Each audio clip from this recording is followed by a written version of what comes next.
YouTube channel परीक्षा सहपाठी में आप सभी का हार्दिक स्वागत है। Good evening to all of you. मैं रितु। चलिए, जैसे कि आपको पता ही है, हम जो अपनी अब तैयारी करने लगे हैं सीटेट 2024 की हम तैयारी अब कर रहे हैं। सीटेट की अपनी प्रिपरेशन करें। इसका एग्ज़ाम आपका 2024 यानी जनवरी में आपका पेपर होना है। जनवरी में आपका पेपर होगा। चलिए, अब जो हम इसमें साइंस के एनसीईआरटी समरी वाइज इसमें देख रहे हैं, ये क्लास 6 की साइंस के आपकी क्लास स्टार्ट हो गई है। तो समरी के अकॉर्डिंग आपको समरी यानी चैप्टर वाइज आपको समरी कराई जाएगी एनसीईआरटी की। तो एक एक जो चैप्टर है आपको एक एक चैप्टर आपको समझाया जाएगा, उसके नोट्स आपको बनवाए जाएंगे। चलिए, नोट्स के अकॉर्डिंग इसमें हम अपनी तैयारी करें। जो जो इम्पोर्टेंट चीज़ है वो सारी चीज़ें आपको बताई जाएगी। चलिए, अब जो हमारा आज का जो टॉपिक है, चलिए ये हमारा जो चैप्टर सेकंड है, चैप्टर सेकंड का नाम क्या है? भोजन के घटक। चैप्टर जो 2 है इसका जो नाम है भोजन के घटक यानी कंपोनेंट्स ऑफ फूड। ये आपका यानी भोजन के घटक, इसका जो पूरा नाम होगा इंग्लिश में इसको बोलेंगे components of food. Components of food, ये आपका हो गया कंपोनेंट्स ऑफ फूड, भोजन के घटक। चलिए, अब अपने टॉपिक की ओर चलते हैं। पहला जो टॉपिक आज का यानी भोजन के, चैप्टर का नाम क्या है? भोजन के घटक। और तो भोजन के घटक होते क्या है? तो भोजन के जो घटक है वो होते क्या है? जो कंपोनेंट्स ऑफ फूड है उसे, तो वो कैसे कैसे यानी जो कंपोनेंट्स ऑफ फूड होगा, भोजन के जो घटक है वो क्या क्या है? भोजन में चपाती, दाल और बैंगन का भरता हो सकता है। पॉइंटों में आपको समझाया जा रहा है, जो जो इम्पोर्टेंट चीज़ है पॉइंट में आपको बताई जाएगी। यानी भोजन में चपाती, जो आप रोटी होती है चपाती यानी दाल हो गया, और बैंगन का भरता हो सकता है। दूसरे में आप चावल ले लो, सांभर तथा भिंडी भी हो सकती है। इसके अतिरिक्त अन्य भोजन में अप्पम, मछली तथा सब्जियां हो सकती है। तो इसके अतिरिक्त यानी चपाती, दाल और बैंगन जो आप खाना खाते हो, उसके साथ साथ आप चावल खाते हो जो राइस है, सांभर हो गया, या भिंडी भी इसमें हो सकती है। जो कंपोनेंट्स ऑफ फूड है, भोजन के जो घटक है, भोजन के घटक है। इसके अतिरिक्त इसके अलावा आप भोजन में आप यानी जो फूड आप खाते हो उसमें अप्पम मान लीजिए, मछली मान लीजिए, या सब्जियां भी हो सकती है। एग्जाम्पल के तौर पर आप लीजिए, आमतौर पर हमारे जो आहार होता है, हमारा जो भोजन है, उसमें अन्न से बना कम से कम एक व्यंजन होता है। कम से कम क्या होता है? एक व्यंजन तो होता ही होता है, एक व्यंजन होता है। दूसरे खाद्य पदार्थों में, आगे पॉइंट है, दूसरे खाद्य पदार्थों में दाल या मांस का कोई व्यंजन तथा सब्जी हो सकती है। एक तो आपका जो बना हुआ होगा, ये तो एक तो आपका किससे बना हुआ होगा? एक चीज़ होगी आपकी खाद्य, एक जो चीज़ है वो अन्न से यानी अनाज से आपकी बनी हुई होगी। एक चीज़ आपकी अनाज से बनी हुई होगी। दूसरी जो चीज़ें रहेगी वो आपकी, या तो जो दूसरे खाद्य पदार्थ है वो आपकी मांस से भी बनी हुई हो सकती है, या दाल हो गए पदार्थों में यानी क्या, या तो एक आपके अन्न से होगी, दूसरी आपकी मांस से भी हो सकती है। इसमें दही, मट्ठा तथा अचार भी आपका शामिल हो सकता है। जैसे आपने देखा होगा, जो दही यानी दोपहर का जब खाना खाते हैं तो उसमें क्या, जो मट्ठा ये आप यूज़ करते हो, तो उसमें मट्ठा भी हो सकता है, दही भी आप खाते हो, और साथ साथ अचार भी इसमें शामिल किया जाता है। जो अचार खाते हो आप, तो वो भी इसमें शामिल हो सकता है। आगे है अब आपका सेकंड, विभिन्न प्रकार के खाद्य पदार्थों में क्या होता है? जो विभिन्न प्रकार के जो खाद्य पदार्थ है उसमें क्या क्या होगा? तो विभिन्न प्रकार के जो खाद्य पदार्थ है उसमें क्या क्या होगा? तो जिसमें जो what do different food item content, हम जैसे हम जानते हैं कि प्रत्येक व्यंजन एक या एक से अधिक प्रकार की कच्ची सामग्री से बना होता है, जो हमें पादपों या जंतुओं से मिलता है। किससे मिलता है? या तो वो हमें पेड़ों से मिलता है, या फिर जो एनिमल्स होता है उससे हमें मिलता है। तो इसमें जो व्यंजन है जिसे हम खाते हैं, यानी या तो एक हो या फिर यानी वन और मोर देन वन, या तो एक हो या फिर एक से अधिक प्रकार की जो कच्ची सामग्री होता है, जैसे कच्ची जो मटेरियल होगा उससे बना होता है, या तो वो हमें पादप जो पेड़ पौधे होते हैं उससे मिलती है, या फिर जंतुओं से हमें मिलता है। विभिन्न क्षेत्रों राज्यों के कुछ जो सामान्य भोजन है, जो जनरल जो फूड वो खाते हैं, वो कौन सा है? चलिए, इसमें इम्पोर्टेंट ये आपका है। तो विभिन्न क्षेत्रों की अगर हम बात करते हैं, अलग अलग डिफरेंट जो एरिया है, स्टेट है, उसका जो जनरल यानी सिंपली जो फूड होता है, जनरली जो फूड वही खाते हैं। तो सबसे पहले जो क्षेत्र या राज्य आएगा पंजाब का हम लेते हैं। इसका अन्न का जो व्यंजन था, पंजाब और आंध्र प्रदेश में आप देखिए अन्न का जो व्यंजन है वो मक्के की रोटी है। किसकी रोटी? जो मक्के की रोटी हो, जैसे साग रोटी। किसके साथ? जैसे मक्के की रोटी मोस्टली जो है वो साग के साथ खाते हैं। किसके साथ खाते हैं? सरसों का जो साग होता है उसके साथ खाते हैं। या दाल मांस का व्यंजन, जो राजमा, या तो दाल ले लीजिए या फिर मांस का व्यंजन होता है, तो इसमें राजमा है। सब्जियां यानी सरसों का साग, और अन्य व्यंजन जो अदर हम व्यंजन लेंगे इसमें दही या खीर, दही या घी इसमें यूज़ करते हैं। इसी तरह आंध्र प्रदेश, तो आंध्र प्रदेश का जो राज्य है इसमें जो जनरली जो फूड खाया जाता है, जनरली स्टेट का इसमें पूछा गया है, तो इसमें अन्न का व्यंजन क्या लिया उन्होंने? चावल लिया, राइस इसमें ले लिया, और दाल या फिर जो मांस का व्यंजन उन्होंने लिया अरहर की दाल तथा रसम या चारू। अरहर की जो दाल है वो ले लिया, फिर रसम ले लो जिसे चारू भी बोला जाता है। सब्जी में उन्होंने ली कुंदरू। सब्जी कौन सी ली उन्होंने? कुंदरू सब्जी ली। इसमें मट्ठा, घी और अचार इसके साथ। अन्य व्यंजन में इन्होंने मट्ठा ले लिया, जो छाई होती है मट्ठा ले लिया, या फिर घी ले लिया, या फिर अचार इन्होंने ले लिया। तो इसमें ये आप इनका जनरली भोजन है। तो पंजाब और आंध्र प्रदेश में इसमें डिफरेंस करके बताया गया है कि पंजाब में जनरली जो फूड खाया जाता है वो क्या है? मक्के की रोटी और साग खाया जाता है, और आंध्र प्रदेश में चावल, कुंदरू, अरहर की दाल और मट्ठा, घी, अचार आपका लिया जाता है जो जनरली खाते हैं। चलिए आगे अब आपका नेक्स्ट टॉपिक है। नेक्स्ट टॉपिक हमारा क्या है? पोषक है हमारा नेक्स्ट जो टॉपिक आया। नेक्स्ट टॉपिक है पोषक यानी न्यूट्रिएंट। पोषक क्या होता है? न्यूट्रिएंट आपका होता है। पोषक यानी न्यूट्रिएंट हो गया, न्यूट्रिएंट्स। तो जिससे क्या यानी पोषक जो होता है इसको बोला जाता है इंग्लिश में न्यूट्रिएंट्स। तो इसमें क्या होता है? कच्ची सामग्री में हमारे शरीर के लिए कुछ आवश्यक घटक होते हैं। इन घटकों को हम क्या कहते हैं? पोषक तत्व कहते हैं। जैसे जो कच्ची सामग्री होती है, कच्ची जो सामग्री होती है वो हमारा जो बॉडी है, हमारी जो शरीर है उसके लिए नेसेसरी यानी जो घटक है, जो कंपोनेंट है वो ज़रूरी होते हैं। और इन जो कंपोनेंट्स है इन्हीं से हमें क्या मिलता है? न्यूट्रिएंट्स मिलता है, पोषक हमें मिलता है। क्या मिलता है? न्यूट्रिएंट्स मिलता है, पोषक हमें इसमें से मिलता है। तो जो मोर इसमें होता है जो इंग्रेडिएंट, जो संगठक होता है, या तो वो प्लांट से होता है या फिर एनिमल से हमें मिलता है, या तो प्लांट से। तो इसमें जो है हमारा जो कच्ची सामग्री की इसमें बात की गई है, कच्ची सामग्री तो लिए आवश्यक घटक होते हैं। इन घटकों को हम क्या कहते हैं? पोषक कहते हैं। इन घटकों को पोषक कहते हैं। हमारे भोजन में मुख्य पोषक कार्बोहाइड्रेट, प्रोटीन, वसा, विटामिन तथा खनिज लवण है। जो हमारा भोजन है, जो हम फूड करते हैं, तो उसमें जो मेन न्यूट्रिएंट्स होता है, एक तो कार्बोहाइड्रेट होगा, एक प्रोटीन होता है, एक वसा, एक विटामिन और एक तो ऐसा यानी ये जो आपके दिया गया है जो न्यूट्रिएंट्स हमारी बॉडी के लिए या हमारे जो खाने में ज़रूरी होते हैं वो क्या है? कार्बोहाइड्रेट होता है, प्रोटीन होता है, वसा हो गया, विटामिन और खनिज लवण। तो ये पांचों चीज़ हमारे जो भोजन है, हमारा जो फूड होता है, जो हम फूड गेन करते हैं, जो हम फूड खाते हैं, तो उसमें ये पोषक होते हैं जिसमें कार्बोहाइड्रेट आपका शामिल रहता है, प्रोटीन आपका शामिल रहता है, वसा रहता है, विटामिन रहता है और खनिज लवण, ये सभी चीज़ें आपकी होती है। खनिज लवण तो देखिए कार्बोहाइड्रेट को इंग्लिश में भी कार्बोहाइड्रेट कहा जाता है, प्रोटीन को प्रोटीन ही कहा जाता है, और जो वसा होती है वसा को बोला जाता है फैट, वसा को फैट्स, विटामिन को विटामिन बोला जाता है, और जो खनिज लवण है इसको बोला जाता है मिनरल्स। इंग्लिश में इसको क्या बोलते हैं? मिनरल्स बोला जाता है।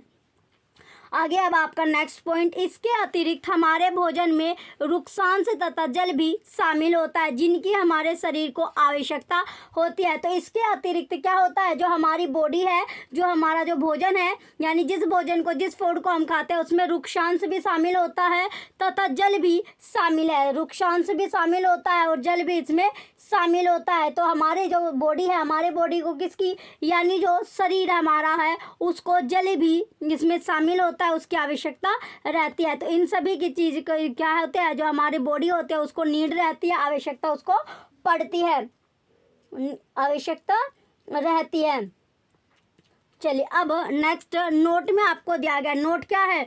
नोट में जो आपको दिया गया आयोडीन का तनु, जो आयोडीन है उसका तनु विलयन बनाने के लिए जल से आधी भरी पर्क नली में कुछ बूंद टिंचर आयोडीन की मिला दीजिए। तो आयोडीन लिया, क्या लिया हमने, एक आयोडीन का तनु विलयन यानी एक dilute solution of iodine can be prepared by adding a few drops. तो उसमें कुछ ड्रॉप हमने ऐड की tincture iodine to a test tube half filled with water. तो किसके साथ, यानी हाफ फिल्ड क्या, उसको वाटर के साथ। तो इसे हाफ फिल्ड विद वाटर यानी वाटर के साथ, यानी जल से आधी भरी जो परख नली होती है, जो टेस्ट ट्यूब होती है, उसमें कुछ बूंद डाली हमने टिंचर आयोडीन की मिला दी। नेक्स्ट सेकंड में क्या किया हमने, कॉपर सल्फेट विलयन, जो कॉपर सल्फेट विलयन है उसमें 100 मिलीलीटर जल में 2 ग्राम कॉपर सल्फेट घोलने से बन जाता है, 2 ग्राम कॉपर सल्फेट घोलने से बन जाता है। और जो 100 मिलीलीटर जल में 10 ग्राम कॉस्टिक सोडा, क्या सभी खाद्य पदार्थों में सभी पोषक उपलब्ध घोलने से हमें अभिष्ट कॉस्टिक सोडा विलयन मिल जाएगा। आगे अब आपका मंड के लिए परीक्षण, इसके बाद क्या है, मंड के लिए परीक्षण। किसके लिए परीक्षण, जो मंड है उसके लिए परीक्षण की इसमें बात की गई है। मंड के लिए परीक्षण होगा, मंड के लिए क्या है, इसमें परीक्षण किया जाएगा, मंड के लिए परीक्षण। तो मंड के लिए जो परीक्षण है, यानी किसके लिए परीक्षण, मंड को बोला जाता है स्टार्च, यानी किसके लिए परीक्षण हो रहा है, स्टार्च के लिए। स्टार्च जो मंड है उसके लिए परीक्षण किया जाएगा। पहला इसमें आता है, परीक्षण के लिए क्या करना है हमें, स्मॉल क्वांटिटी में यानी छोटी क्वांटिटी में जो फूड आइटम है हमारा, या फिर जो रॉ इंग्रेडिएंट्स होता है, जो कच्चा पदार्थ इसमें हमें लेना है। कौन सी, यानी पहला पॉइंट आपका है, परीक्षण के लिए खाद्य पदार्थ या कच्ची सामग्री की अल्प मात्रा ले लीजिए। अल्प यानी अल्प कैसी मात्रा, जो मात्रा लेनी है हमें स्मॉल क्वांटिटी यानी कम क्वांटिटी में हमें लेनी है, छोटी कम क्वांटिटी में ये रखना है। जो कच्ची सामग्री या फिर जो खाद्य पदार्थ है उसको जो लेना है वो कम क्वांटिटी में लेना है। नेक्स्ट पॉइंट में है, इसमें तनु आयोडीन विलयन की 2 या 3 बूंदें डालिए। जो तनु आयोडीन विलयन है उसकी हमें 2 या 3 ड्रॉप ही इसमें डालनी है। 2 या 3 ड्रॉप क्या करने हैं, इसमें ऐड ऑन करने हैं। 2 या 3 ड्रॉप ही किसकी, जो तनु आयोडीन है, यानी जो डाइल्यूट आयोडीन सॉल्यूशन हमें लेना है। क्या लेना है, तनु आयोडीन विलयन होता है हमारा डाइल्यूट, ये हो जाएगा आपका आयोडीन, डाइल्यूट आयोडीन सॉल्यूशन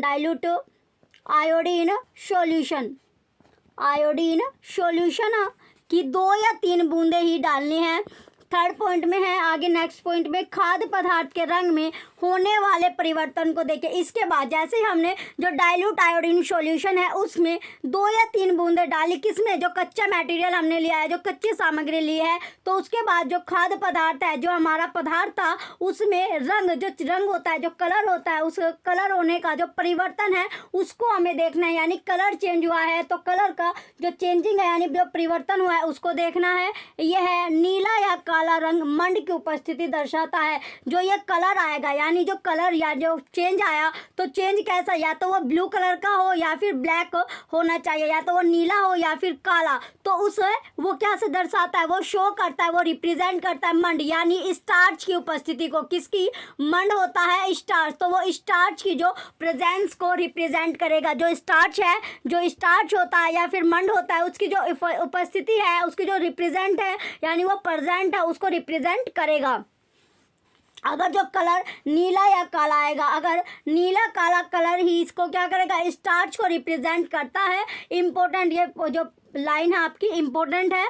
तो मंड के लिए जो परीक्षण में जो कलर जो आपको शो आया, मंड का आपने परीक्षण किया, अगर उसमें कलर जो आपका आता है नीला या काला रंग आएगा तो वो मंड जो स्टार्च है उसकी प्रेजेंस को रिप्रेजेंट करेगा। तो सबसे पहले हमने कच्चा मटेरियल लिया, कच्चा मटेरियल लेने के बाद वो भी स्मॉल क्वांटिटी में हमें अपना कच्चा मटेरियल या रो जो आपका इंग्रेडिएंट्स होता है या फूड आइटम आप बोल लीजिए, उसको हमें स्मॉल क्वांटिटी में लेना है। स्मॉल क्वांटिटी में लेने के बाद उसमें डाइल्यूट आयोडीन सॉल्यूशन की 2 या 3 3 बूंद इसमें डालनी है। उसके बाद जो कलर चेंज होगा, जो कलर चेंज होने के बाद जो कलर आ रहा है वो या तो ब्लू कलर का हो या फिर ब्लैक कलर का हो, तभी इसमें स्टार्च की प्रेजेंस होगी। अगर ब्लू या ब्लैक कलर नहीं आता तो उसमें स्टार्च नहीं होगा, उसमें मंड नहीं होगा। तो मंड उसमें जब प्रेजेंट होगा तभी उसका कलर ब्लू या ब्लैक आपको शो होगा, रिप्रेजेंट आपका होगा। चलिए आगे है अब आपका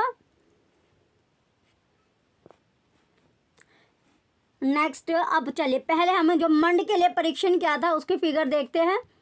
देखिए इसमें जो आपका टेस्ट है, यानी ये क्या है, मंड के लिए जो आपने परीक्षण किया है, मंड के लिए जो परीक्षण इसमें आपका दिखाया गया है। 2 बच्चे आपको दिख रहे हैं, एक तो इसमें ये क्या कर रहे हैं, यानी ये स्टार्च का परीक्षण कर रहे हैं, स्टार्च का टेस्ट कर रहे हैं, यानी टेस्ट फॉर स्टार्च। किसके लिए, मंड का परीक्षण इसमें कर रहे हैं। तो इसमें इन्होंने क्या किया था, इसमें इन्होंने फूड लिया हुआ है और फूड के साथ साथ क्या किया इन्होंने, ये आपको डाइल्यूट जो आयोडीन सॉल्यूशन आपने देखा, इसमें जो आयोडीन सॉल्यूशन है उसकी 2-3 ड्रॉप इन्होंने इस जो कच्चा पदार्थ इन्होंने लिया था, कच्ची जो सामग्री लिया इसमें ऐड ऑन किया है। ऐड ऑन करने के बाद जो इसमें कलर चेंज हो रहा है, तो कलर चेंज होने के बाद ये जो आपको दिख रहा है तो ये ब्लू होना चाहिए या फिर ये ब्लैक होना चाहिए, तभी उसमें अगर ब्लू या ब्लैक होता है तो इसमें स्टार्च प्रेजेंस है, अदरवाइज ये स्टार्च इसमें प्रेजेंस नहीं होगा, स्टार्च इसमें प्रेजेंस नहीं है। तो देखिए यहाँ पर आपको दिया भी होगा आगे, ये मंड का परीक्षण आपने देखा, तो इसमें नेक्स्ट आगे दिया गया है।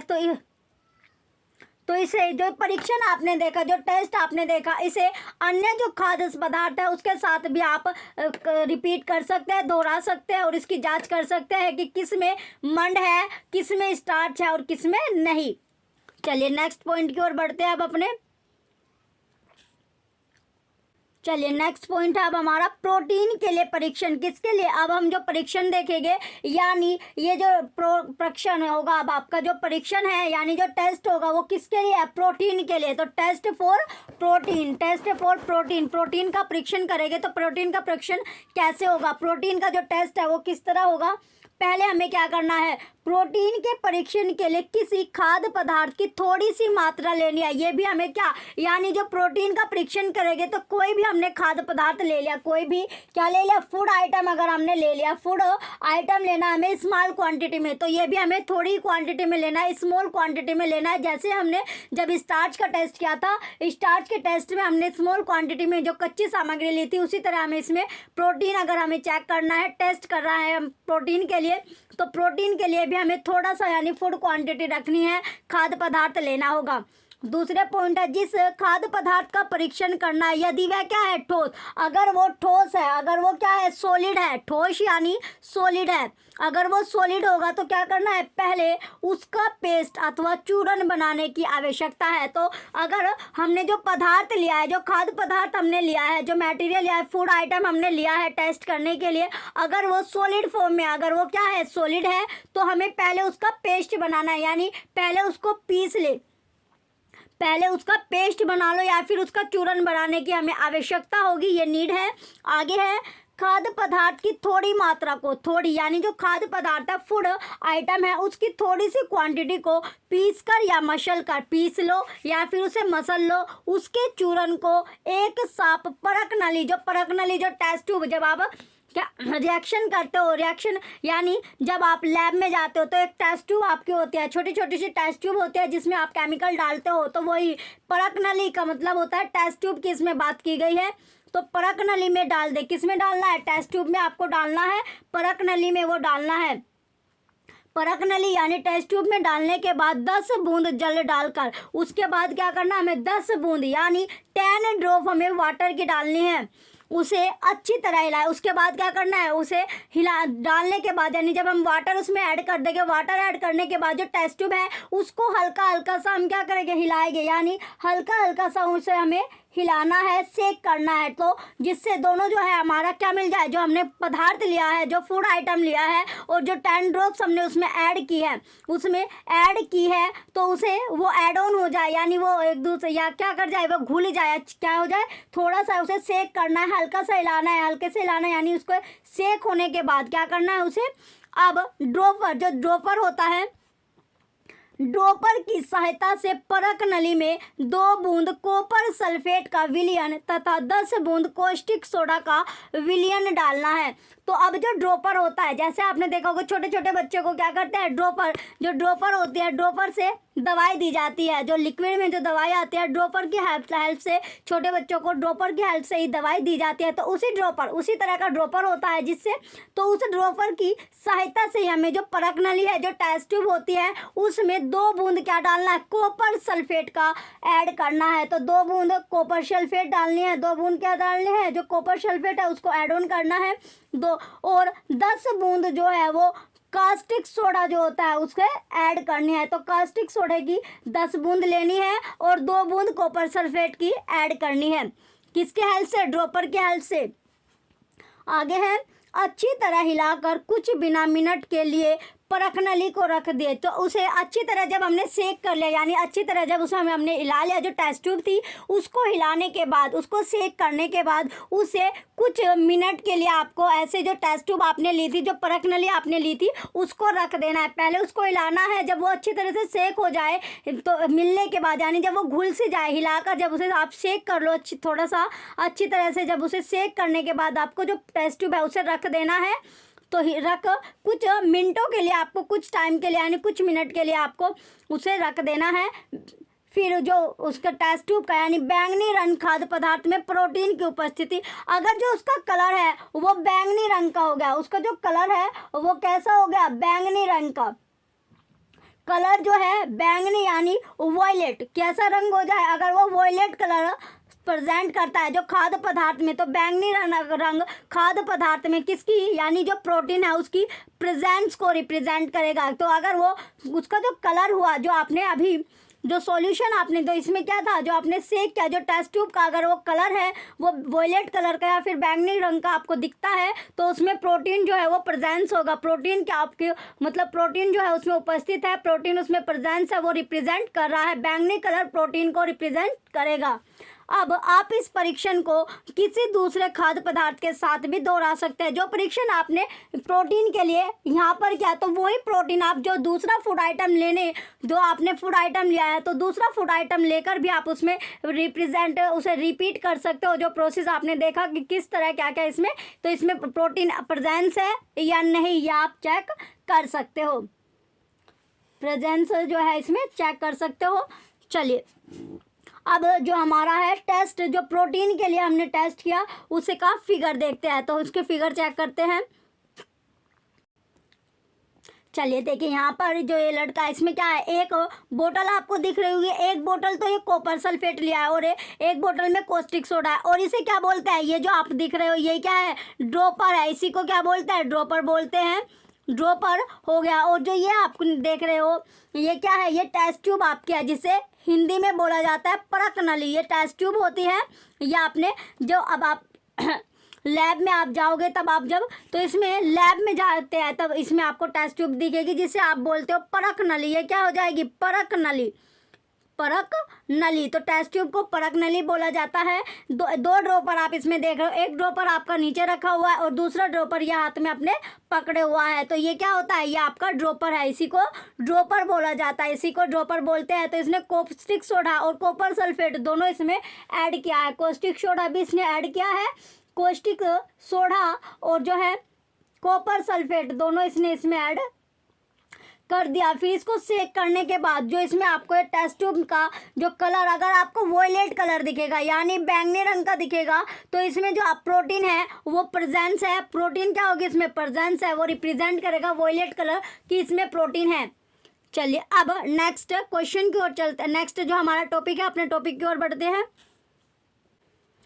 चलिए, इसके बाद अब हमारा है वसा के लिए, किसके लिए, अभी हमने 2 के लिए हमने परीक्षण कर लिया, यानी स्टार्च का हमने देख लिया, स्टार्च के बाद हमने प्रोटीन का देखा। अब हमें वसा यानी फैट का हम देखेंगे।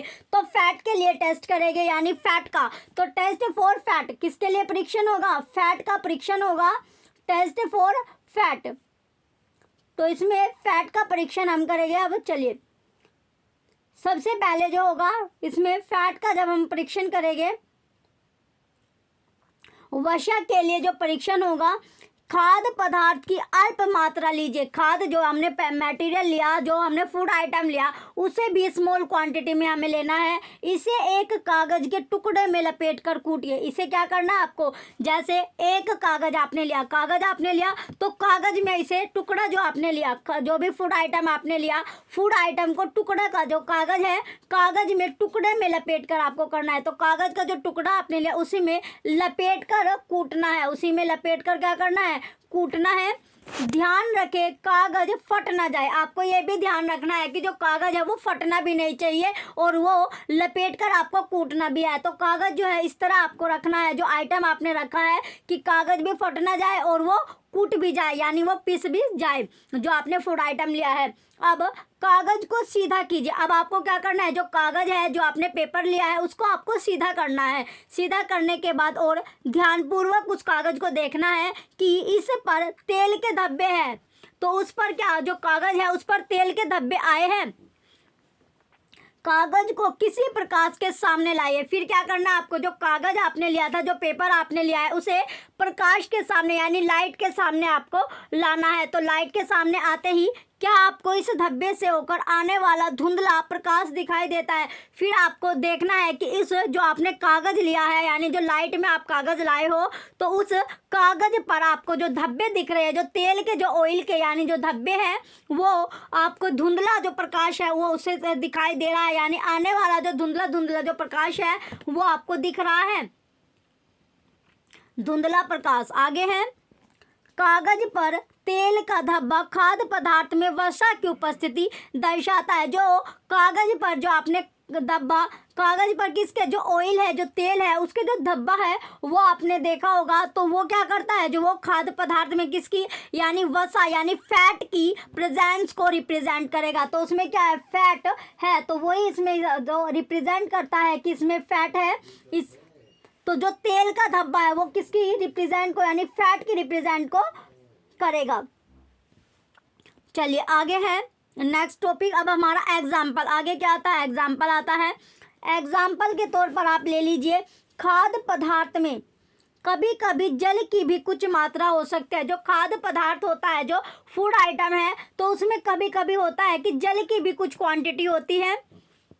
इस दशा में इन पदार्थों को कागज पर धीरे धीरे रगड़िए। अगर आपको जल की कुछ क्वांटिटी, अगर उसमें आपने देखा, जो फूड आइटम आपके पास है, तो उसमें इस दशा या फिर इस डायरेक्शन में आपको क्या करना है, जो पदार्थ आपने लिया है, जो मटेरियल आपने लिया है, उसको कागज पर, यानी जो कागज आपने लिया है, जो पेपर है, उस पर आपको धीरे धीरे रगड़ना है। धीरे धीरे, जैसे कागज को क्या करना है, धीरे धीरे उस पदार्थ को कागज पर रगड़ना है। जो मटेरियल लिया है उसे धीरे धीरे से कागज पर रगड़िए और कुछ समय के लिए कागज को सुखा दीजिए। और कुछ समय के लिए जो कागज है फिर आपको वो सुखा देना है, ताकि यदि खाद्य पदार्थ से, जो खाद्य पदार्थ है, जो फूड आइटम है, उससे कुछ जल आया हो तो वह क्या हो जाएगा, सूख जाएगा।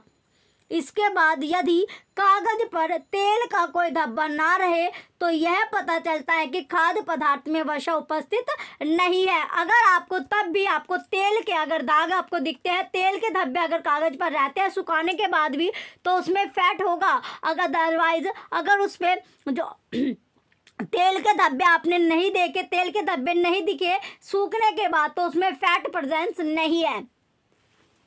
आगे अब आपके हमने तीन पोषकों, जो तीन पोषक है, जो तीन न्यूट्रिएंट्स है, कौन कौन से, कार्बोहाइड्रेट, प्रोटीन, वसा। कार्बोहाइड्रेट होगा, प्रोटीन होगा और फैट के लिए खाद्य पदार्थों का परीक्षण किया था। तो खाद्य पदार्थ जो फूड आइटम है उसका टेस्ट हमने किया है। विटामिन तथा खनिज लवण जैसे अन्य पोषक भी हमारे विभिन्न खाद्य पदार्थों में प्रेजेंस होते हैं, उपस्थित रहते हैं। ये भी सही बात है, जो विटामिन होता है और जो खनिज लवण है, जो मिनरल्स होते हैं, वे भी हमारे न्यूट्रिएंट्स में डिफरेंट जो फूड है उनमें प्रेजेंस रहते हैं।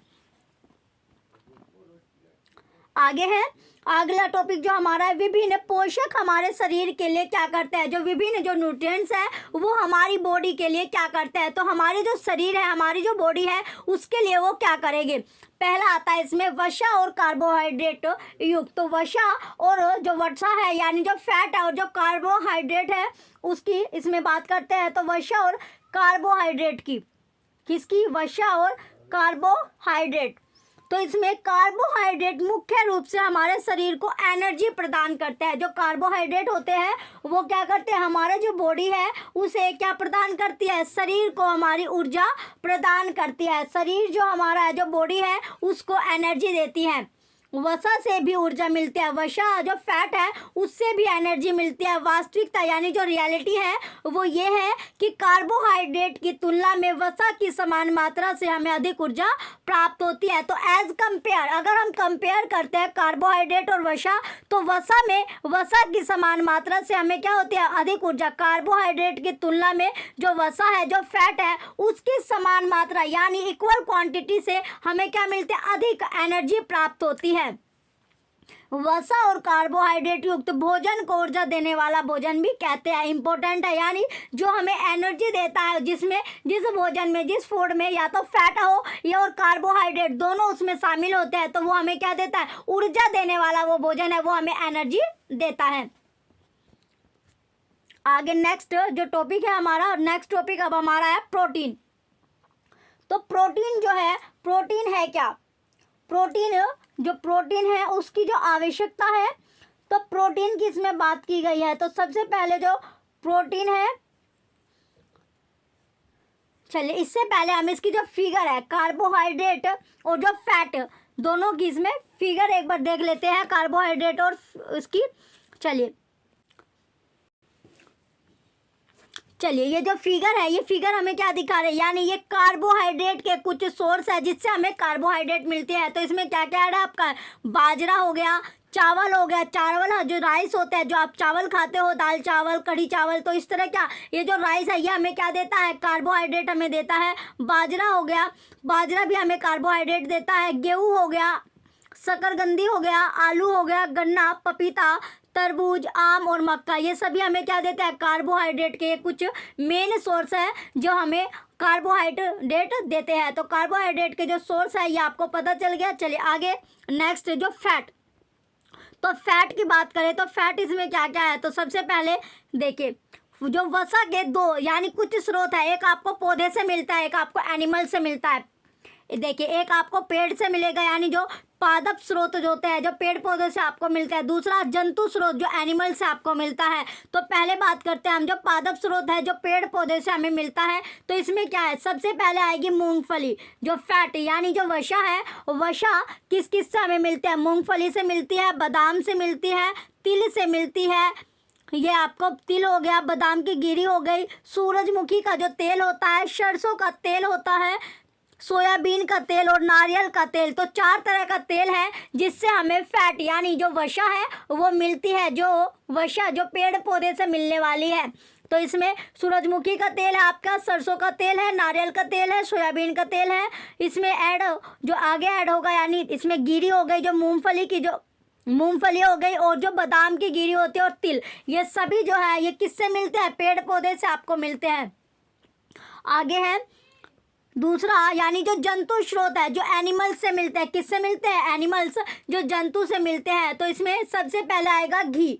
घी जब मट्ठा यानी जो चाय होती है, चाय को बिलो करते क्या बनता है, जो घी बनता है, ये हमें एनिमल से मिलता है। दूध हो गया, दूध, क्रीम हो गया, मक्खन हो गया, तो ये सब क्या एनिमल से आपको मिलता है। इसके साथ साथ मछली हो गया, मांस हो गया और अंडे, ये सभी एनिमल से हमें मिलते हैं। तो दोनों चीज़ जो फैट जो हमें पेड़ पौधे से मिलते हैं वो भी हमने देखे, और साथ साथ हमने जो एनिमल से हमें फैट मिलता है, वसा मिलती है, वो भी हमने देखा। तो इसमें क्या क्या हमें जो ऐड है, जो सब कुछ हमें मिलता है किससे, यानी जो पादप जो फैट है वो किस किस चीज़ से हमें फैट मिलता है, वसा मिलता है।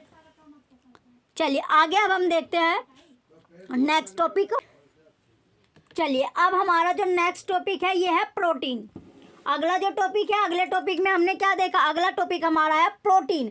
तो प्रोटीन क्या है, सबसे प्रोटीन इसमें जो है हमारा जो टॉपिक है ये है प्रोटीन का। ये किसका है, प्रोटीन का। तो प्रोटीन प्रोटीन की जो आवश्यकता है वो क्यों पड़ी? तो प्रोटीन की आवश्यकता जो हमारी बॉडी है, जो शरीर है, उसकी वृद्धि तथा स्वस्थ रहने के लिए होती है। प्रोटीन की जो आवश्यकता होती है, जो बॉडी हमारी है, जो शरीर है, उसको वृद्धि करने के लिए यानी ग्रोथ करने के लिए, और जो स्वस्थ रहने के लिए यानी हेल्थी रहने के लिए, क्या यानी जो स्वस्थ रहने के लिए शरीर हमारा ठीक रहे, तो इसके लिए प्रोटीन की आवश्यकता पड़ती है। प्रोटीन युक्त भोजन को प्राय शरीर वर्धक भोजन कहते हैं। जो प्रोटीन युक्त भोजन को क्या बोला जाता है? शरीर वर्धक कहा जाता है। प्रोटीन युक्त भोजन को क्या बोला जाता है? इसमें बोला जाता है शरीर वर्धक। शरीर वर्धक इसमें बोला जाता है। फूड प्रोटीन्स जो होगा वो इसे बोला जाता है, जब शरीर वर्धक भोजन को क्या बोला जाता है? Body building. ये हो गया body building foods, body buildings food. चलिए, जो हमें जो प्रोटीन है वो किस किस चीज़ से मिलता है? प्रोटीन भी हमें दो, यानी प्लांट से भी मिलता है, एनिमल सोर्स से भी हमें मिलता है, यानी प्लांट के जो स्रोत है उससे भी हमें प्रोटीन मिलता है, और एनिमल के जो सोर्स है उससे भी हमें क्या मिलता है? उससे भी हमें प्रोटीन मिलता है। उससे भी हमें क्या मिलेगा? प्रोटीन हमें मिलेगा। चलिए, अब इसमें देखते हैं किस किस चीज़ से हमें प्रोटीन मिलता है। चलिए, जो प्रोटीन है, हमें प्रोटीन देखिए सोयाबीन से हमें प्रोटीन मिलता है, राजमा से प्रोटीन मिलता है, जो पेड़ पौधे यानी जो पादप के सोर्स है, जो पादप है यानी पेड़ पौधे हैं, जिससे हमें क्या मिलता है? विटामिन प्रोटीन मिलता है। प्रोटीन मिलता है, एक तुअर दाल हो गई, मूंग हो गया, चने हो गया, मटर हो गया, ये सभी क्या है? प्लांट, यानी ये सभी प्लांट सोर्सेज है। प्लांट से हमें मिलता है, पेड़ पौधे से हमें ये मिलते हैं। आगे दूसरा है अब हमारा एनिमल्स। तो एनिमल से जो हमें प्रोटीन मिलती है, एनिमल्स में क्या क्या आता है? एनिमल्स में आपका सबसे पहले अंडे आएगा, मांस मच्छी हो गया, पनीर हो गया और दूध। ये सभी क्या देते हैं? हमें प्रोटीन देते हैं। ये सभी क्या है? प्रोटीन के स्रोत है जो हमें एनिमल से मिलते हैं। किससे मिलते हैं? जो एनिमल्स है, जो जंतु है, उससे हमें प्राप्त होते हैं। चलिए, अब आगे चलते हैं। चलिए, प्रोटीन के बाद आएगा विटामिन। प्रोटीन के बाद क्या है? विटामिन।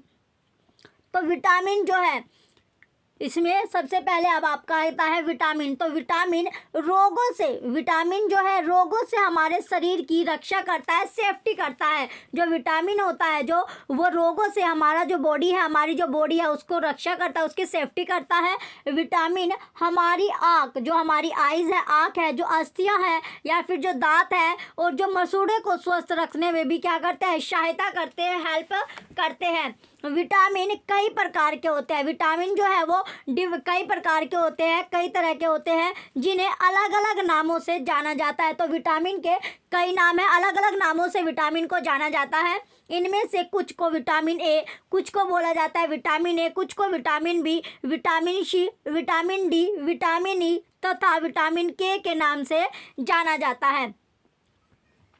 आगे है विटामिनों के एक समूह को विटामिन बी कॉम्प्लेक्स कहते हैं। विटामिन का जो एक समूह है, एक जो ग्रुप है, जिससे विटामिन बी यानी कॉम्प्लेक्स इसको बोला जाता है। आगे है हमारे शरीर को सभी प्रकार के विटामिनों की अल्प मात्रा में, स्मॉल क्वांटिटी में आवश्यकता होती है। अल्प मात्रा क्या? स्मॉल क्वांटिटी में विटामिन की आवश्यकता होती है, यानी सभी प्रकार के जो विटामिन है उनकी आवश्यकता हमारी बॉडी को होती है, थोड़ी थोड़ी यानी स्मॉल क्वांटिटी में उसकी नीड है जो हमारी बॉडी है। तो हमारी बॉडी को विटामिन, सारे विटामिन की आवश्यकता पड़ती है। पहला है विटामिन ए। विटामिन ए जो है वो हमारी त्वचा तथा आँखों को, जो हमारी त्वचा है, जो स्किन है उसको, और जो हमारी आइज होते हैं, जो आँख होते हैं, उसको क्या कर रखते हैं? स्वस्थ रखती है। विटामिन जो सी है वो बहुत से रोगों से लड़ने में हमारी मदद करता है। विटामिन सी जो रोग होते हैं, जो बीमारी हमको लगते हैं, तो उनसे लड़ने में हमारी मदद करता है। विटामिन जो डी है हमारी अस्थियां और दांतों के कैल्शियम का उपयोग करने में हमारे शरीर को महत्व करता है। तो इसमें क्या है? जो विटामिन डी है वो जो हमारी जो अस्थियां होती है या फिर जो दांतों के जो कैल्शियम हो उसका उपयोग में हमारा जो शरीर को महत्व करता है। नोट में आपको मेंशन किया गया है नोट क्या है, हमारा शरीर भी सूर्य के प्रकाश की, जो हमारी बॉडी है वो जो सूर्य का जो प्रकाश होता है, सूर्य की जो लाइट होती है उसकी उपस्थिति से विटामिन डी बनाता है, विटामिन जो डी है वो बनाता है। इन दिनों कोई भी सूर्य के प्रकाश में नहीं रह पाता, जिससे लोगों में इसकी क्या हो जाती है, कमी हो जाती है। तो इन दिनों क्या होता है, जो लोग बाग जो सूर्य का जो प्रकाश है वो लेना नहीं चाहते, यानी क्या, धूप में वो बैठना नहीं चाहते। तो इसमें जो विटामिन डी है, हमारा विटामिन डी हमें सूर्य से प्राप्त होता है। तो इसमें सबसे अच्छा जो सोर्स है विटामिन डी का वो क्या है, सनलाइट, यानी सूर्य का जो प्रकाश है उसी से हमें विटामिन डी मिलता है। लेकिन आज के टाइम पर कोई भी सूर्य से जो विटामिन डी हमें मिलता है, सूर्य की जो लाइट से, यानी सनलाइट जो उससे, तो इसमें हमारा जो शरीर है इसमें लोगों में क्या होता है, विटामिन डी की कमी भी आपने देखी होगी। चलिए आगे है अब आपका खनिज लवण, नेक्स्ट टॉपिक है खनिज लवण। तो चलिए विटामिन जो हमें किस किस से चीज़ों से मिलता है, विटामिन की बात करते हैं। तो चलिए अब विटामिन देखते हैं कि विटामिन हमें किस किस चीज़ों से मिलता है, इसकी फिगर भी एक बार देख लेते हैं, उसके बाद हम नेक्स्ट टॉपिक की ओर बढ़ेंगे, खनिज लवण की ओर। चलिए सबसे पहले हमारा आता है विटामिन ए, सबसे पहले नंबर पर क्या आता है हमारा, विटामिन ए। तो विटामिन ए किस किस चीज़ से हमें मिलता है, विटामिन जो ए है वो किस किस चीज़ से हमें मिलेगा। तो विटामिन ए किस किस चीज़ से मिलता है हमें, पपीता से हमें विटामिन ए मिलता है, गाजर से हमें विटामिन ए मिलेगा, और जो मछली का तेल है उससे हमें विटामिन ए मिलता है, दूध से हमें विटामिन ए मिलेगा। आम जो होता है, जो आम होता है वो भी क्या है, विटामिन ए से हमें मिलता है। आम हो गया, पपीता हो गया, गाजर हो गई, गाजर, दूध, मछली का तेल, तो इन सभी से क्या मिलता है, इन सभी से हमें विटामिन ए मिलता है। तो विटामिन ए के लिए सबसे, यानी पपीता आप खा लीजिए, गाजर आप खा लीजिए, आम आप खा लीजिए, मछली का जो तेल होता है उसे यूज़ कर सकते हैं, दूध को आप पी सकते हैं। तो इन सभी से विटामिन ए मिलता है। विटामिन बी, नेक्स्ट है अब हमारा विटामिन बी। तो विटामिन बी किस किस चीज़ से हमें मिलता है, जो विटामिन बी है, विटामिन बी हमें चावल, जो राइस है, राइस से हमें मिलता है, राइस से हमें कार्बोहाइड्रेट भी मिलता है। और दूसरा आपका है, इसके बाद है यकृत से हमें मिलता है। तीसरा गेहूँ से भी हमें क्या मिलता है, विटामिन बी मिलता है। विटामिन बी जो है वो गेहूँ में भी प्रेजेंस होता है, चावल और गेहूँ दोनों से हमें क्या मिलता है, विटामिन बी प्राप्त होता है। तो विटामिन बी जो यकृत, यानी यकृत क्या होता है, लीवर, तो लीवर से भी हमें क्या मिलता है, विटामिन बी। आगे अब आपका विटामिन सी, विटामिन सी किस किस चीज़ से मिलता है, विटामिन जो सी है वो हमें अमरूद से मिलता है, मिर्च से मिलता है, नींबू से मिलता है, आंवला से मिलता है, टमाटर से मिलता है, संतरा से हमें मिलता है। तो विटामिन सी संतरा हो गया, टमाटर हो गया, अमरूद हो गया, मिर्च हो गया, नींबू हो गया और आंवला, इन सभी से हमें विटामिन सी मिलता है।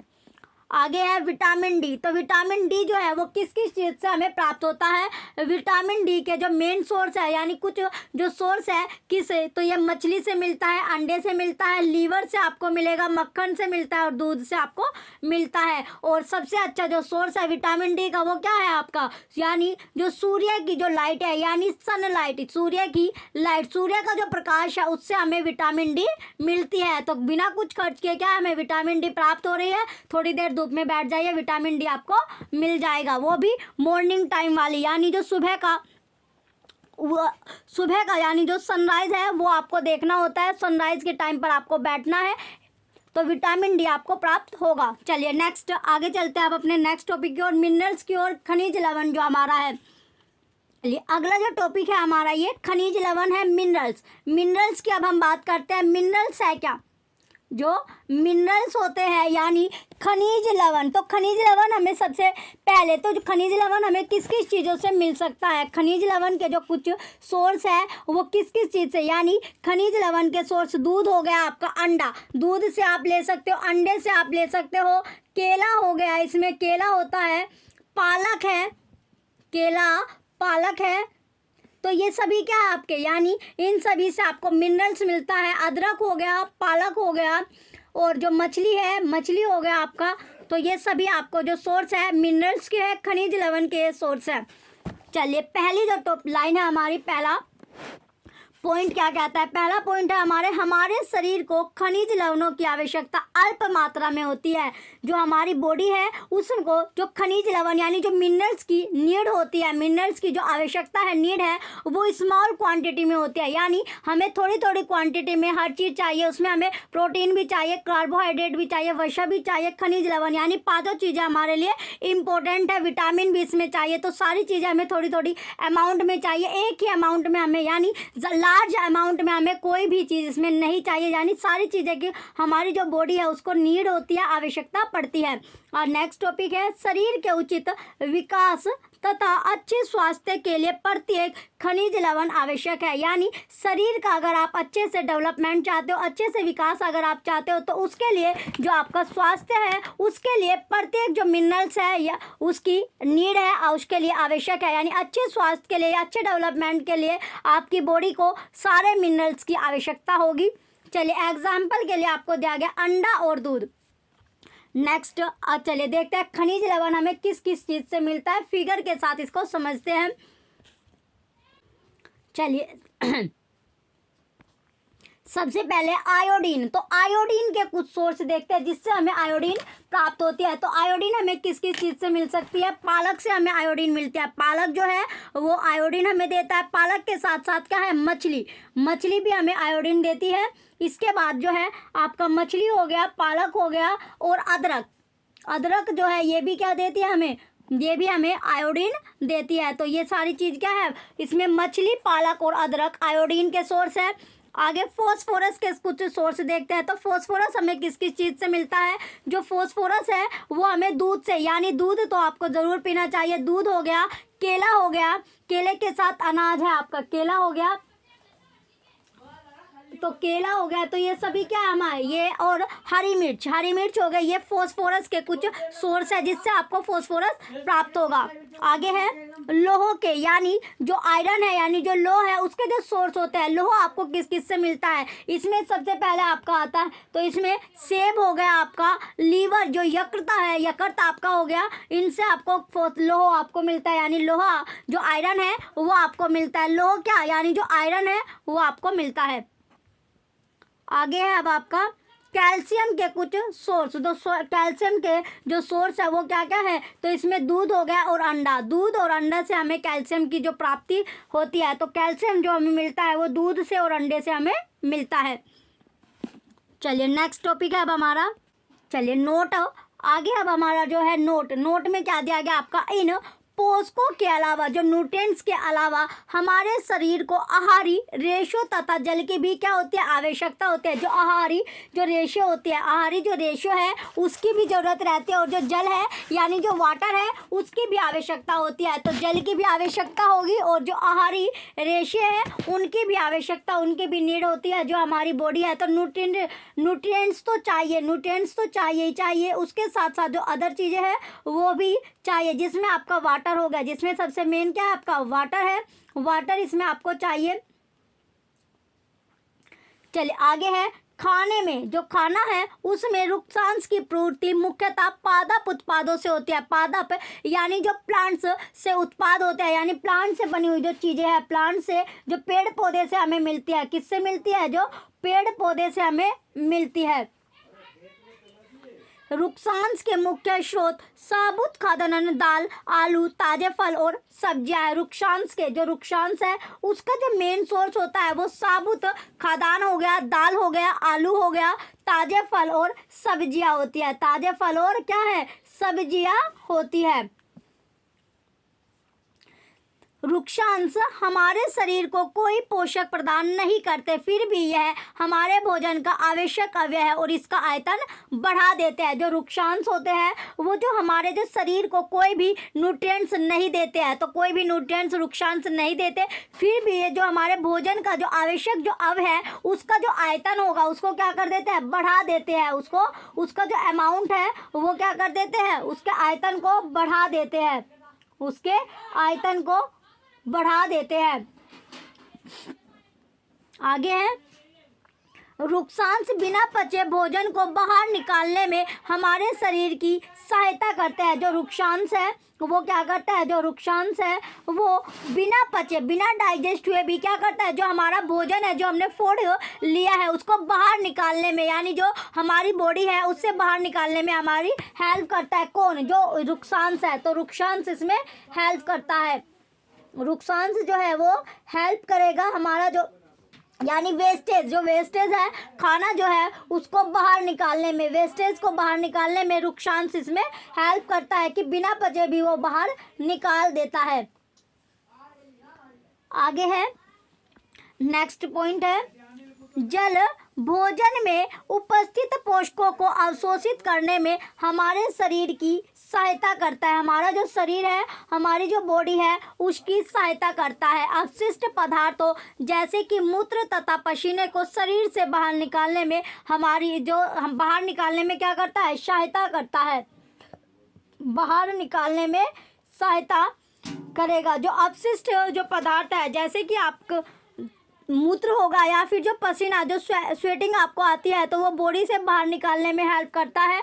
हमारे शरीर को जितने जल की आवश्यकता होती है उन वस्तुओं से प्राप्त होता है जिन्हें हम द्रव रूप में लेते हैं, जैसे कि जल, दूध और चाय आदि। तो हमारे शरीर को जितने भी वाटर की यानी नीड रहती है, आवश्यकता रहती है, वो सभी हमें जो मिलता है, जो चीज़ हम लिक्विड, जो हम द्रव, इसमें जो चीज़ हम क्या लेते हैं, लिक्विड में लेते हैं, जैसे कि जल हो गया, दूध हो गया या चाय आप पीते हो, तो जो लिक्विड आइटम आप खाते हो उससे हमें जल, यानी जो जल है, जो वाटर है, उसकी नीड हमारा जो बॉडी है वो पूरी कर लेता है, कंप्लीट अपनी कर लेता है।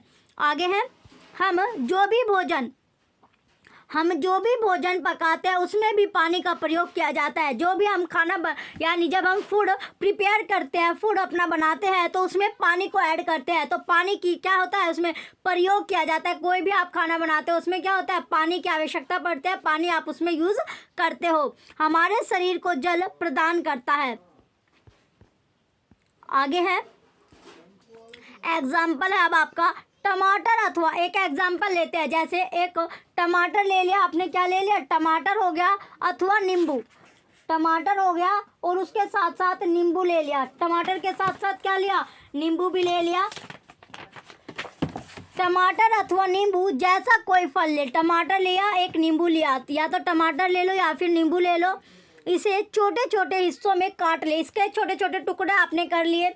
ऐसा करते समय आपके हाथ गीले होते हैं। आपने देखा होगा जब आप टमाटर या फिर जो नींबू की कटिंग आप करते हो, कट आप करते हो, छोटे छोटे पीसों में उन्हें काटते हो, तो उस टाइम क्या होता है, जो आपके हाथ होते हैं वो भी, जो आपके हैंड हो गए वो क्या हो जाते हैं, गीले हो जाते हैं। जब भी आपके घर में जब भी आप देखें कि आपके घर में कोई फल या सब्जी को काटा जा रहा है या आप काट रहे हो, तो छोला या मसला जाता है, आपको किसी ऐसे ताज़े फल या सब्जी के बारे में पता चलता है जिसमें क्या होती है, पानी की मात्रा नहीं होती, तो उसमें जो पानी है उसकी क्वांटिटी नहीं है, तो आपके जो हाथ है वो गीले नहीं हुए। हम देखते हैं कि कई खाद्य पदार्थों में जल होता है, तो कई जो खाद्य पदार्थ होते हैं, जो फूड आइटम है, उसमें जल आपका होता है, वाटर ऐड होता है। कुछ सीमा तक हमारे शरीर के लिए आवश्यक जल की पूर्ति इसी जल से हो जाती है। तो कुछ जो हमारी जो बॉडी है, जो जल की जो पूर्ति है वो इन्हीं सब से कर लेती है। इसके अतिरिक्त कई खाद्य पदार्थों को पकाते समय हम उसमें जल डाल देते हैं। कुछ आइटम जब हम फूड अपना प्रिपेयर करते हैं, बनाते हैं, पकाते हैं, तो पकाते टाइम हम उसमें ऐड कर देते हैं, क्या, वाटर को ऐड उसमें करते हैं।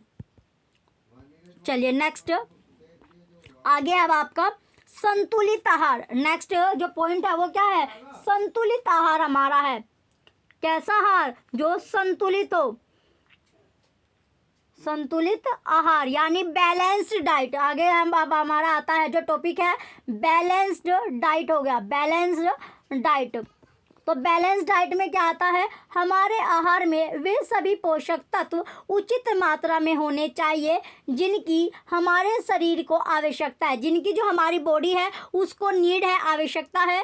कोई भी पोषक तत्व ना आवश्यकता से अधिक हो और ना ही कम हो। जो कोई भी पोषक तत्व होता है, जो न्यूट्रिएंट्स होते हैं, ना तो वो आवश्यकता यानी जो हमारी बॉडी को जितनी नीड है उससे ना तो ज़्यादा होने चाहिए, ना ही उससे कम होने चाहिए। हमारे आहार में पर्याप्त मात्रा में रुक्षांश तथा जल भी होना चाहिए। तो हमारा जो आहार है, हमारा जो आहार, जो हम भोजन कर रहे हैं, जो पर्याप्त मात्रा में, यानी एक पर्याप्त जो क्वांटिटी है, सफिशिएंट क्वांटिटी में रुक्षांश भी होना चाहिए उसमें और वाटर भी उसमें होना चाहिए। रुक्षांश और वाटर दोनों। रुक्षांश क्या होता है, यानी roughage and water, roughage and water इसमें होना चाहिए। रुक्षांश को बोला जाता है आपका रफेज, रफेज बोला जाता है, और वाटर उसमें होना चाहिए। तो इसी प्रकार का जो आप भोजन है या आहार है, जो आपकी डाइट है, इसी को संतुलित डाइट बोला जाता है। संतुलित यानी बैलेंस डाइट इसको कहा जाता है।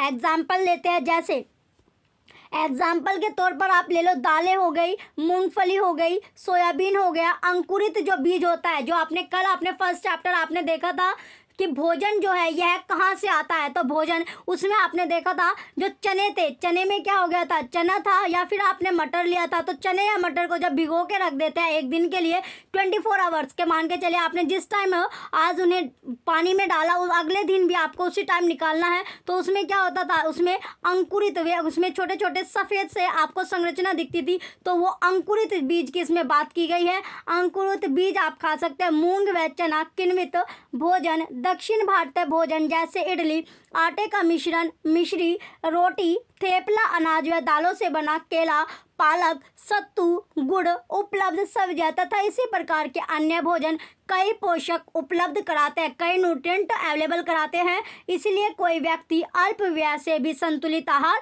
खा सकता है। तो इस तरह क्या है, जो व्यक्ति है, जो पर्सन होता है, वो अल्प व्यय से भी क्या कर लेता है, अल्प व्यय से भी वो संतुलित आहार यानी बैलेंस डाइट खा सकता है। आगे अब आपका नेक्स्ट पॉइंट है, उचित प्रकार का भोजन करना ही पर्याप्त नहीं है, उसे उचित तरीके से पकाना भी चाहिए। यानी उचित प्रकार का भोजन ही सफिशिएंट नहीं है, उसे अच्छे तरह से क्या करना, पकाना भी चाहिए, ताकि जो उसके पोषक तत्व है, जो न्यूट्रिएंट्स उसमें है, वो नष्ट ना हो। तो न्यूट्रिएंट भी नष्ट नहीं होने चाहिए, तो इसके लिए उसे अच्छे से पकाना भी चाहिए। छिलका उतार कर, नेक्स्ट पॉइंट में आपको दिया गया, छिलका उतार कर यदि सब्जियों और फलों को धोया जाता है तो यह संभव है कि उनके कुछ विटामिन रे नष्ट हो जाए। तो संभव क्या है, यानी पॉसिबल है, जब आप कोई सब्जी या फल, उसका जो छिलका होता है, ऊपरा जो हिस्सा होता है, जो छिलका बोला जाता है, तो छिलके को जब आप उसे छिलके को उतार कर उसे धोते हो, फल हो या फिर सब्जी हो, वेजिटेबल या फ्रूट्स आपने लिया, उसको धोते हो, तो ये पॉसिबल है कि उसके जो कुछ जो विटामिन होता है वो नष्ट हो जाते हैं। चावल और दालों को बार बार धोने से, चावल और दाल जो है आप धोते हो, तो उसे बार बार धोने से भी उनमें उपस्थित जो इसमें विटामिन जो प्रेजेंट होते हैं और जो मिनरल्स यानी जो कुछ खनिज लवण अलग हो सकते हैं, तो उसमें भी अगर आप चावल और दाल को धो रहे हैं तो उसको बार बार ना धोए, उससे भी जो उसमें प्रेजेंट जो विटामिन और जो मिनरल्स होते हैं वो भी क्या हो सकते हैं, अलग हो सकते हैं, वो भी नष्ट हो सकते हैं। आगे है, पकाने से में विटामिन सी आसानी से गर्मी से नष्ट हो जाता है। जब आप भोजन पकाते हो तो पकाते टाइम क्या होता है, जो विटामिन सी होता है वो इजीली गर्मी से नष्ट हो जाता है, यानी गर्मी में क्या होता है, विटामिन सी इजीली नष्ट हो जाएगा। नेक्स्ट पॉइंट है, हर समय वसा युक्त खाना ही सर्वोत्तम भोजन है। तो हर समय क्या करना, आपको जो वसा युक्त जिसमें फैट्स हो वो भोजन ही करना क्या होता है, सर्वोत्तम भोजन है। एक कटोरी कार्बोहाइड्रेट युक्त भोजन की अपेक्षा एक कटोरी वसा युक्त भोजन अधिक ऊर्जा देगा। अगर आप एक कटोरी कार्बोहाइड्रेट, जिसमें एक कटोरी आपने ली जिसमें कार्बोहाइड्रेट का भोजन है, यानी जिसमें कार्बोहाइड्रेट ज़्यादा है भोजन आपने लिया, और उसी के साथ साथ आपने एक कटोरी फैट वाला जो वसा युक्त आपका जो भोजन है वो आपने लिया, तो दोनों में जो एनर्जी आपको ज़्यादा देगा वो आपको देगा वसा युक्त, यानी फैट वाला जो भोजन है वो आपको ज़्यादा एनर्जी देगा। तो वो आपके लिए क्या है, सर्वोत्तम भोजन है, सबसे अच्छा भोजन आपका है जो इसमें ऐड क्या हो, वसा युक्त हो, फैट उसमें ज़्यादा ऐड हो।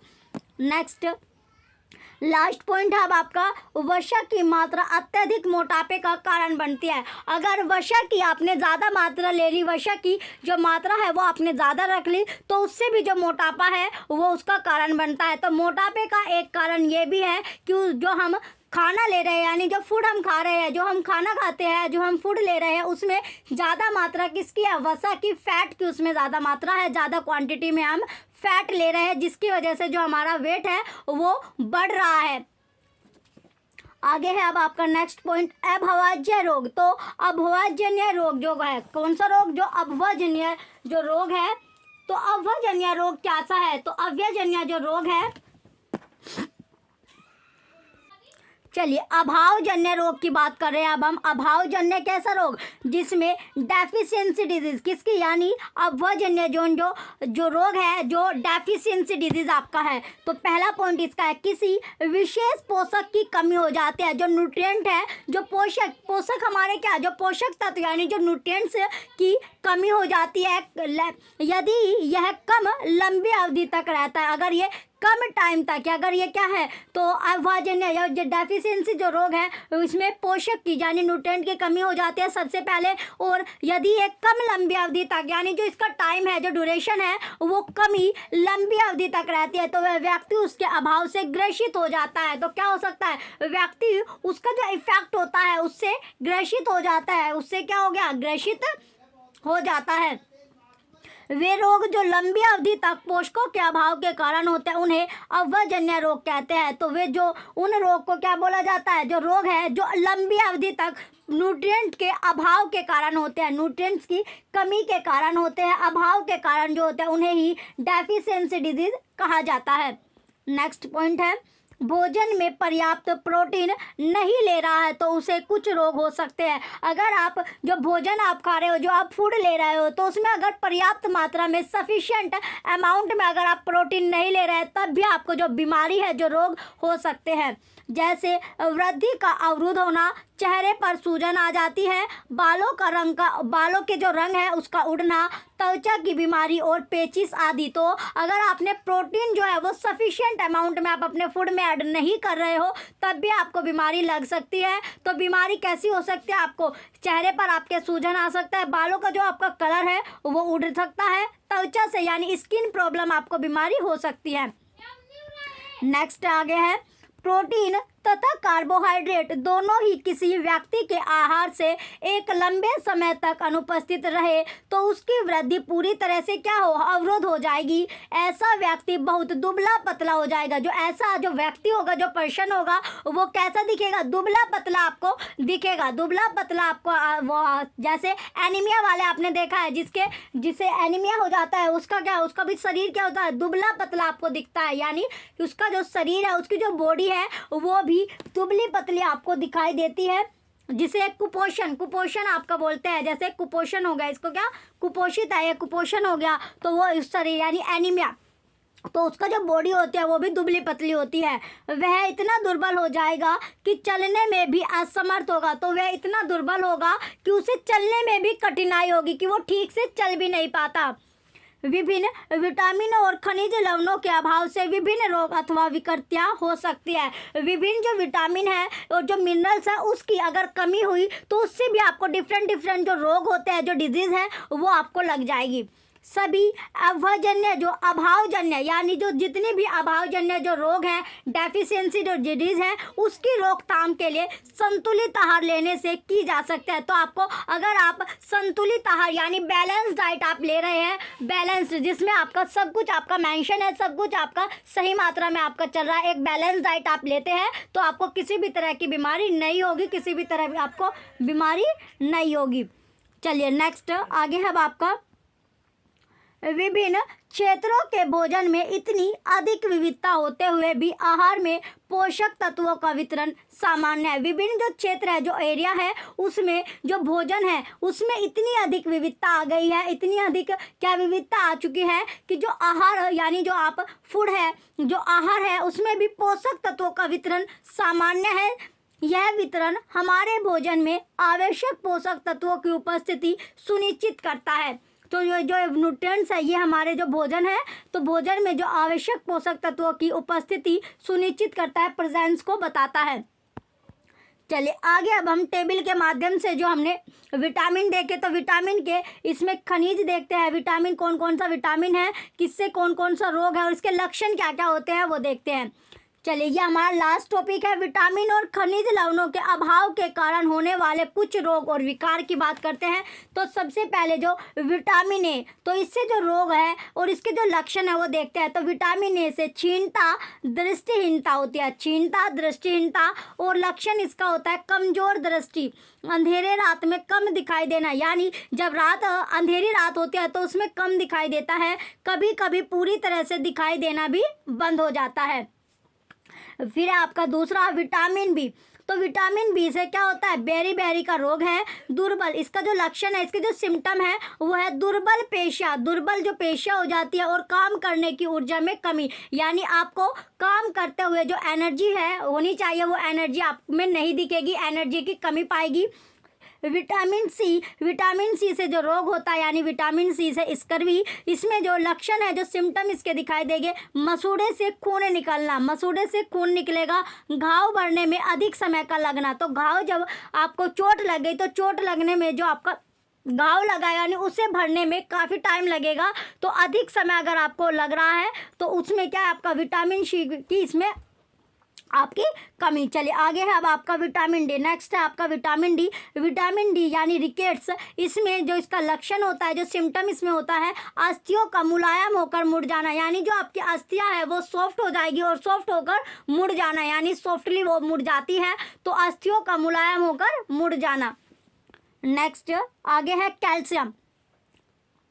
तो कैल्शियम यानी अस्थियां और दंतशिया, इसमें कमजोर अस्थियां और दंतशिया होता है। नेक्स्ट है आयोडीन। आयोडीन यानी घेंगा, गायटर, तो इसमें गर्दन की जो ग्रंथि का फूल जाना, जो गर्दन की जो ग्रंथि है उस वे फूल जाती है। और बच्चों में मानसिक विकलांगता, बच्चों में जो मेंटलिटी की क्या होती है, कमी होती है, बच्चों मेंटलिटी उसकी जो होती है वो वीक हो जाती है, मेंटलिटी उसकी कम रहती है। लोह, इसमें होता है अरक्तता, यानी इसमें कमजोरी, तो लोह यानी इसमें कमजोरी आ जाती है जब आयरन की कमी हो जाती है। तो यह आज का हमारा टॉपिक था। चलिए कंपोनेंट्स, ये था आपका कंपोनेंट्स ऑफ फूड, भोजन के घटक। कल हमने जो टॉपिक किया था, कल जो टॉपिक था हमारा कि भोजन जो है ये कहाँ से आता है, आज जो हमने क्लास 6 का ही सेकंड चैप्टर किया है। चलिए नेक्स्ट कल हम डेली आपको क्लास मिलेगी, डेली आपको एक चैप्टर आपको कराया जाएगा। चलिए जो बच्चे चैनल पर नए हैं वो चैनल सब्सक्राइब करके रख के वीडियो लाइक कीजिए, कमेंट कीजिए, शेयर कीजिए। Thank you.